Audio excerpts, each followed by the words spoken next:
Special കിച്ചണിലേക്ക് സ്വാഗതം എല്ലാവർക്കും. ഇന്നിവിടെ ഞാൻ ഉണ്ടാക്കാൻ പോകുന്നത് ഒരു സ്പെഷ്യൽ ആയിട്ടുള്ള സാധനമാണ്. ഞങ്ങളിവിടെ മലപ്പുറം സൈഡിലൊക്കെ ഇതിന് കടച്ചക്ക എന്ന് പറയുന്നത്. വേറെയുള്ള നാട്ടുകളിലൊക്കെ എന്താ പറയുന്നത് അറിയില്ല. ഈ കടച്ചക്കയെ നമുക്കൊന്ന് പുഴുങ്ങിയിട്ട് അതിൻ്റെ കൂടെ ഒരു ഉള്ളി ചമ്മന്തി. അപ്പോൾ നമുക്കിത് വെട്ടി വൃത്തിയാക്കാം. ഇങ്ങനെ നമുക്കിതിനെ വെട്ടിയെടുക്കാം.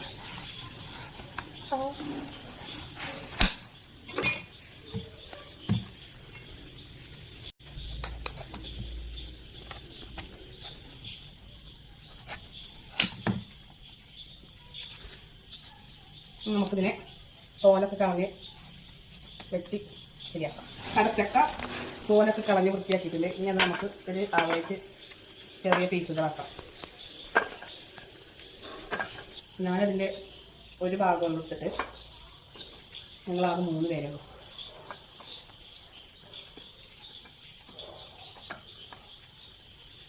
ഇതിനെ നമുക്ക് കഴുകി വൃത്തിയാക്കാം. അങ്ങനെ കടച്ചക്ക ഞാൻ കഴുകി വൃത്തിയാക്കിയിട്ടുണ്ട്. ഇനി നമുക്കിത് പുഴുങ്ങിയെടുക്കാം. ഇതുകൊണ്ട് മസാലക്കറിയും വെക്കാം, നമ്മൾ മെഴുക്കുവരട്ടിയായിട്ടും വെക്കും.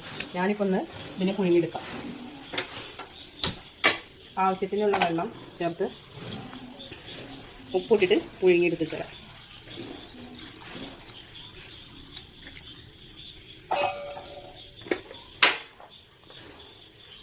ഇതിലുള്ള ഉപ്പും ഇതിനെ ചേർത്ത് കൊടുത്തിട്ടുണ്ട്. കല്ലുപ്പാണ് ചേർത്തിട്ടുള്ളത്.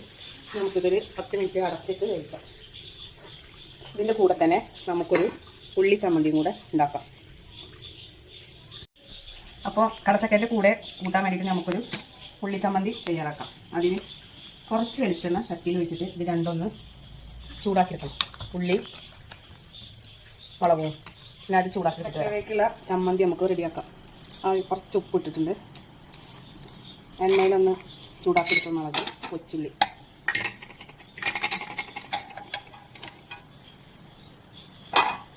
ഇതിലേക്ക് ഇച്ചിരി വെള്ളം ഒഴിച്ചെടുക്കാം അരച്ചെടുക്കാൻ. ഇനി അത് അരച്ച ചമ്മന്തി റെഡി ആയിട്ടുണ്ട്. അത് നമുക്ക് ഇനി ഒരു സർവിംഗ് ഡിഷിലേക്ക് മാറ്റാം. കൂടി പോയാൽ ചമ്മന്തി ഇങ്ങനെ കടച്ചക്ക വെന്തിട്ടുണ്ട്. നമുക്കിതിൽ കുറച്ച് വെള്ളമുണ്ട്, അതൊന്ന് ഊറ്റിയെടുക്കാം. എന്നിട്ട് വേറൊരു പാത്രത്തിലേക്ക് ആക്കാം.